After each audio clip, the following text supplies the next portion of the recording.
they've done this. This is also not the first city to do this. I'm almost expecting St. Louis to most likely start doing this soon based off of a lot of the property value in that area. Detroit did this. This was a great idea for Detroit. It technically could be a great idea for Baltimore City also, but you need to probably do a lot of policing, a lot more policing, just to basically get the people that kind of caused the overall blight out of the area in the first place. I get it. It sounds like gentrification bad, right? But not in instances where there's actually a gigantic amount of blight. These areas do, in fact, need to be rehabbed. And the only way to rehab them and to actually bring people in that actually want to stay there is to make it safe. And by making it safe, you then end up doing what? Raising property values where they kind of should be inside of a city, at least, right? But let's see where this takes us, guys. Baltimore City. All right. They tried it before. They're trying it again. The city approved a plan to address the vacant home crisis by selling some of them for $1. But as WMER2 News' Elizabeth Worthington explains tonight, not everyone is on board with the program. I would expect it. Buying a house for $1 sounds too good to be true. Well, that's because it is. But the reality is you probably need more like 150 to 200,000. I mean, honestly, if you're looking to buy a house for a $1, I think in the back of your head, you were already thinking that, hopefully, right? Don't just think this house is going to be $1. It literally is $1 plus the land that it's sitting on. Go buy it for $1. But you will most likely need to prove funds, at least a couple thousand, I'm guessing. There probably going to be grants associated to it also. Most likely, a lot of the places that do this have grants for the locals that want to do this. But keep in mind, these grants are really not enough to do much of anything. These houses are 100% tear downs. Most likely, you're going to have to keep the outside of it. Just to be honest here, you're going to have to keep that outside, the outside shell. But the internals are completely gone. They're bad. I'm sure. $1? Yeah, they're done. They're done. The material cost inside of it is probably not even worth it, bro. Right? Like, think about everything being dry rotted and just completely blightified, let's say. Right? You will probably, for those like Baltimore row houses, get like 185, 200, 210, just to get it to the point where you can actually step inside the building and actually live there safely. But keep this in mind also, you cannot just buy one. If you buy one, fix it all beautiful. The two houses that are surrounding you are going to be still filled with whatever filth that was inside those buildings. So you might as well buy 3 if it's possible. But all right, let's go. To complete a renovation of one of these structures. That's why the city's housing department is requiring applicants to its newly approved fixed pricing program to provide proof they can spend at least 90 grand to renovate the home. 90 is not going to do nothing, guys. It's not. I mean, maybe plumbing, because I'm sure the plumbing is going to be bad. Electricity is going to be bad. Bro, that's 50,000 right there. We're not talking about tearing everything down. We're also talking about now framing the whole structure all over again, and then drywalling it, brand new windows, doors. Yeah, I don't know. The goal is to rehab some of the city's thousands of vacant homes. Affordable housing advocates Dr. Dwanda Farmer and Nika Namdi say the program doesn't serve the people who need it most. No, they're concerned about displacing longtime residents through gentrification.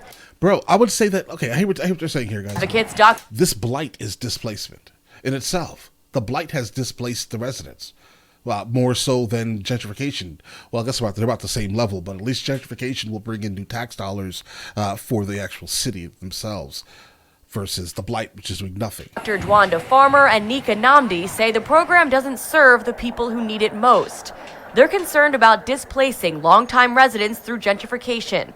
In the 70s, the city adopted a $1 home program, and a lot of these row homes on Fort Avenue and Federal Hill went for $1 back then. That is the exact type of antidote that we don't want to see spreading into Harlem Park, into Poppleton, into, Middle East, into Care. We want the people who have been the backbone of this city to actually be able to live freely and to live well in neighborhoods in a city that their labor and their intellectual property built. All right, so you want handouts. That's basically what she's saying here. She wants people to be given free things completely. That's what it sounds like, because I'm telling you, You cannot just dump money onto someone who has never really had money. That's never a good thing. It almost never turns out as well as I'm guessing she thinks it like naturally is going to, but it's just not going to turn out that well. You need developers to come in and to develop this entire property. I'm telling you. Or we'll talk about it later. Understand that they have a goal of driving middle-income families into the city, but middle-income families don't want a dilapidated house off of a block even for $1 unless there's a real plan that's going to do whole block redevelopment. Applicants will also be subject to a vetting process. The advocates we spoke to hope that's enough to weed out potential bad actors. One of my main concerns is that it's not enough, trust me. Again, we're gonna have this conversation a little bit later, but there's a lot of money to be made here. this will become a payday, like an open season for the same slumlords and the same speculators who have been keeping. Speculators, I can see that. Slumlords, you're being a little derogatory here, right? I mean, listen, don't get me wrong. There can, in fact, be slumlords entering into this business deal here, but I'm gonna go ahead and say that most likely not, based off of a couple of things. This area is, in fact, going to be gentrified. The value of these properties are going to be so high that it's going to bring in a certain, I guess, ilk of people, and that ilk specifically is not going to deal very well with the concept of a slumlord, right? So no, there's going to be so much money here that these landlords are going to be babying these properties, and they're definitely not going to be single family homes. I would not, if I was developing this street here, or if I was able to get like 10 properties on that street. No chance they're single families. They're definitely going to be multifamily. That's the way to make the actual money on this from this deal, multifamilies. Properties in poor condition and charging high rents in the city. In an effort to prevent that, the first 90 days of the program have been set aside strictly for buyers who plan to use the home as their primary residence.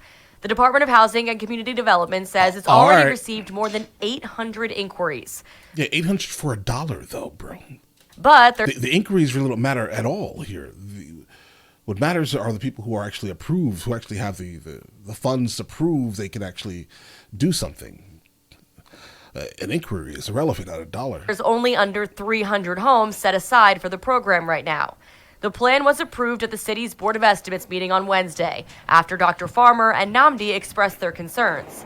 The housing commissioner and the mayor said the department plans to ensure there are guardrails in place to prevent displacement down the road. In a statement, a department spokesperson says, quote, "This is an important forward movement that will greatly assist in our ongoing efforts." What are these guardrails? To successfully address vacant and abandoned properties in Baltimore City. They'll begin reviewing applications on April 1st. You can find a link to apply on WMAR2news.com. In Baltimore, Elizabeth Worthington, WMAR2 News. All right, guys, here's the thing. Let's have this conversation. There is an incredible amount of money in this deal to be made here.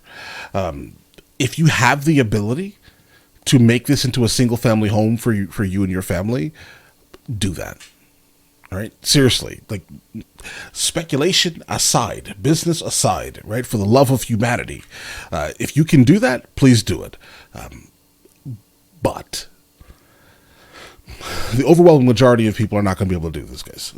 Based off of what we know the average American has in their bank account, they're not going to be able to approve funds on any deal that's going to be actually lucrative here. So the way that I would personally do it,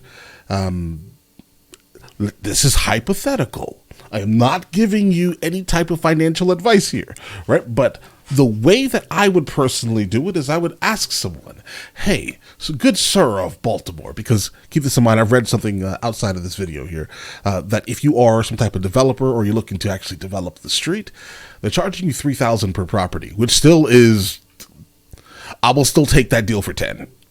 20. I would still take that deal. No problem. I wouldn't even complain. Right? But the thing about this here is what you really want to do is you want to ask someone from the area. Right? Well, I'm not giving you advice. Just listen to my story, my hypothetical story. Hey, Baltimore resident, please get on this list. Go ahead and try to buy 3. All right, buy 3. We can make sure that we can approve funds here. No problem here. Let's just buy 3. All right, and then what you want to do is you want to, in fact, say to the person, "I'll buy it from you." They will walk away. I'll buy it for for 20 apiece, let's say, 60, they'll make a pretty much gigantic profit. Yeah, sell it to me. That's it. Just sell it to me. We can develop it.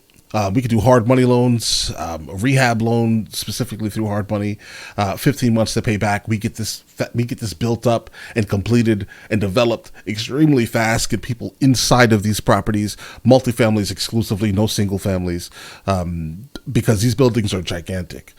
You can easily fit in enough people. Because it's also a city environment, I'm not sure how Baltimore works like that, but I think multifamilies would probably work a lot better. And then if we can get some, like, I don't know, bro, turn one of the buildings downstairs into some type of commercial space, maybe some type of corner store, bring food back into this desert area, I'm guessing. Like, there's a lot of ways to make money on this deal. I just hope that people are doing it intelligently, but and not trying to just blatantly take advantage of people.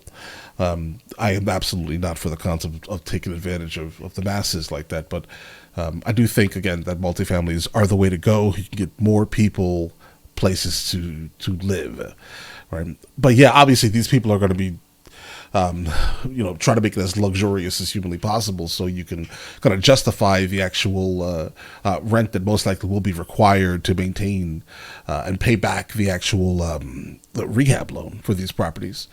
But I do think that, again, this is a really good idea. I just don't see how they're going to be able to keep the people that are living there now in that area. Like, specifically, if I'm going to go ahead and say I'll dump $250 into each one of these buildings, to create multifamilies, the last thing the people that are going to be living in that building want to deal with is what caused the blight in the first place. Okay, so we definitely need to fix that whole area. Like, people need to come together and say, listen, we're going to rehab this entire neighborhood. And I'm sure we can get a large enough investor, if there was enough people, right, to come in and actually just, like, give us everything we need, right? If they get a percentage of everything. The only way to fix these blighted areas is that, like, we can talk circles about it, gentrification's bad and all these other things, but the only way to fix these absolute toxic areas is to get the people that are there right now out of that area. That's it. I get it. Your intellectual property, your history, all these things, but all of those things caused what you're looking at right now. All of it. Every single aspect of it. There was no benefit in whatever you were doing, apparently, in the first place.